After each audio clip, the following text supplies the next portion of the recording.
ଆପଣଙ୍କୁ ନମସ୍କାର ଜଣାଇ ମୋର ଏହି ଭିଡିଓକୁ ଆରମ୍ଭ କରୁଛି। ମାଛ ତରକାରୀ ପାଇଁ ମୁଁ ନେଇଛି ବାହାଲ ମାଛ 500 ଗ୍ରାମର, 250 ଆଳୁ, ତାକୁ ଭଲ ଭାବରେ ଭାଜି ନେଇଛି। ଆଉ ମୁଁ ଏଠି ନେଇଛି 300 ଗ୍ରାମର ଟମାଟୋ, ତାକୁ ମଧ୍ୟ ଚୁନି ଚୁନି କରି କାଟି ନେଇଛି। ଆପଣ ଚାହିଁଲେ ତାକୁ ଗ୍ରାଇଣ୍ଡିଙ୍ଗ ମଧ୍ୟ କରି ନେଇ ପାରିବେ। ଆଉ 2ଟା ପିଆଜକୁ ଭଲ ଭାବରେ କାଟି ନେଇଛି। କିଛି ଧଣିଆ ପତ୍ର, ଗୋଟିଏ ତେଜପତ୍ର, କିଛି ଜିରା, ଗୋଟିଏ ଗୋଟା ଲଙ୍କା ନେଇଛି, ଶୁଖିଲା ଲଙ୍କା। ଆଉ ଏବେ ମୁଁ ଅଦା ରସୁଣ ପେଷ୍ଟକୁ କୁଟି ନେଇଛି। ଯେହେତୁ ମୋ ପାଖରେ ଗ୍ରାଇଣ୍ଡର ନାହିଁ ତେଣୁ ମୁଁ ତାକୁ କୁଟି ନେଇଛି। ଆପଣ ତାକୁ ଗ୍ରାଇଣ୍ଡିଙ୍ଗ କରିନେବେ। ଆଉ ମୁଁ ନେଇଛି ଏଠି ହଳଦୀ, ଲୁଣ, ଚିକେନ ମସଲା, ଧଣିଆ ଗୁଣ୍ଡ ଆଉ ଗରମ ମସଲା। ଏବେ ଆମେ ଗୋଟେ କଢେଇ ନେବା, ସେଥିରେ କିଛି ତେଲ ଦେଇ ସେଥିରେ ଚିନି ପକେଇଦେବା କଲର ପାଇଁ। ଚିନିଟି ଟିକେ ଉତୁରି ଆସିବା ପରେ ରଖିଥିବା ଗୋଟା ଶୁଖିଲା ମସଲାକୁ ସେଥିରେ ପକାଇଦେବା। ଟିକେ ହେଇଗଲା ପରେ ଆମେ ସେଥିରେ ରଖିଥିବା କଟା ପିଆଜକୁ ଦେଇଦେବା। କଟା ପିଆଜକୁ ଦେଇ ତାକୁ ଭଲ ଭାବରେ ଭାଜିବା। ପିଆଜ ଭଲ ଭାବରେ ଭାଜି ହୋଇ ଆସିଲେ ସେଥିରେ କଲର ଦେଖାଯିବ। ଆଉ ଆମେ ସେଥିରେ ରଖିଥିବା ଅଲଗା ମସଲା ସବୁ ପକାଇବା। ଦେଖନ୍ତୁ ଏବେ କଲର ହେଇ ଆସିଲାଣି। ପିଆଜ ଆମର ହେଇ ଆସିଲାଣି।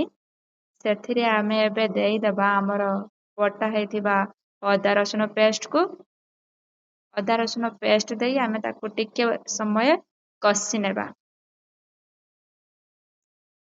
ମସଲା ଟିକେ ସମୟ କଷି ଆସିବା ଭିତରେ ଆମେ ସେଥିରେ ଦେଇଦେବା ଶୁଖିଲା ରଖିଥିବା ଯେଉଁ ଗୁଣ୍ଡ ମସଲା ନେଇଛି ମୁଁ, ହଳଦୀ ଗୁଣ୍ଡ ପକେଇ ନେବା। ଆଉ ସେଥିରେ ପକେଇବା ଧଣିଆ ଗୁଣ୍ଡ। ଧଣିଆ ଗୁଣ୍ଡ ପକେଇ ସାରିବା ପରେ ଆମେ ସେଥିରେ ଦେବା ଚିକେନ ମସଲା। ଚିକେନ ମସଲା ପରେ ମୁଁ ଦେଇଛି ସେଥିରେ ଲୁଣ। ଯେହେତୁ ଏଠି ଟମାଟୋ ପଡ଼ି କଷା ଯିବ, ସେଥିପାଇଁ ଲୁଣର ମଧ୍ୟ ଏଥିରେ ପକାଇବା ଦରକାର। ଦେଖନ୍ତୁ ମସଲା ଟିକେ ହେଇ ଆସିଲା ପରେ ଆମେ ଟିକେ ଅଳ୍ପ ପାଣି ସେଥିରେ ଦେଇକି ତାକୁ ଡାଙ୍ଗେଇବା। ଟିକେ ଅଦା ରସୁଣର ବାସ୍ନା ବାହାରି ଯିବ ଆଉ ତରକାରୀର ସ୍ୱାଦ ମଧ୍ୟ ବଢ଼ିବ। ଦେଖନ୍ତୁ ମୁଁ ପାଣି ଦେଇକି ଟିକେ ଭଲ ଭାବରେ କଷି ନେଇଛି। ଏବେ ସେଥିରେ ଦେଇଦେବା ଆମର କଟା ହୋଇଥିବା ଟମାଟୋକୁ। ଟମାଟୋକୁ ଦେଇ ଆମେ ତାକୁ ଭଲ ଭାବରେ କଷି ନେବା। ଟମାଟୋକୁ କିଛି ସମୟ ଛାଡ଼ିଦେବା ସିଝିବା ପାଇଁ। ଆଉ ମଝିରେ ମଝିରେ ତାକୁ କଷିବା। ଏବେ ଛାଡ଼ିଦେବା କିଛି ସମୟ ପାଇଁ। ମଝିରେ ମଝିରେ ତାକୁ କଷି ନେଉଥିବା ଏମିତି। ଯେହେତୁ ଟମାଟୋଟା ଟିକେ ଟାଣ ଟାଣ ରହିଛି, ତାକୁ ଟିକେ ଆମେ କଷି ନେଲେ ସେଟା ଶୀଘ୍ର ମେଲ୍ଟ ହେଇଯିବ। ଆପଣ ତାକୁ ଗ୍ରାଇଣ୍ଡିଙ୍ଗ କରିକି ନେଲେ ଏତେ ସମୟ ଲାଗିବ ନାହିଁ। ଦେଖନ୍ତୁ ଆମର ଏବେ ହେଇ ଆସିଲାଣି ଟମାଟୋଟା। ପାଖାପାଖି ହେଇ ଆସିଲାଣି। ଏବେ ହେଇ ଆସିଲାଣି ଦେଖନ୍ତୁ। ସେଥିରେ ଆମେ ଏବେ ଆଳୁକୁ ପକାଇ ନେବା। ଏବେ ଦେଖନ୍ତୁ ହେଇ ଆସିଲାଣି। ଏବେ ଆଳୁକୁ ପକାଇ ନେବା। ଆଳୁକୁ ପକାଇ ନେଇ ତାକୁ ଟିକେ ଭଲ ଭାବରେ କଷିବା। ତରକାରୀର କଲରରୁ ଆପଣମାନେ ସ୍ୱାଦକୁ ନିଶ୍ଚିତ ଭାବରେ ବାରି ପାରୁଥିବେ।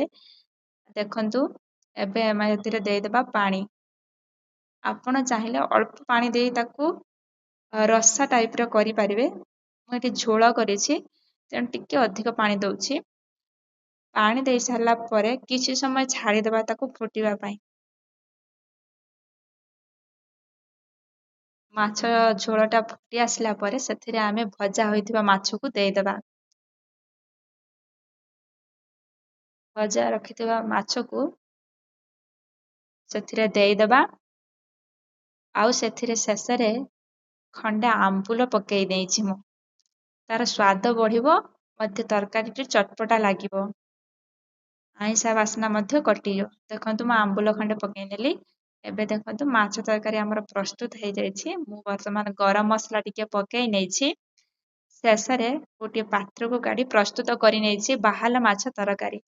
ସ୍ୱାଦିଷ୍ଟ ବାହାଲ ମାଛ ତରକାରୀକୁ ଆପଣମାନେ ଥରେ ଘରେ ନିଶ୍ଚିତ ଭାବରେ କରି ଖାଇବେ। ଆପଣମାନଙ୍କୁ କେମିତି ଲାଗୁଛି କମେଣ୍ଟ କରି ନିଶ୍ଚିତ ଭାବରେ ଜଣାଇବେ।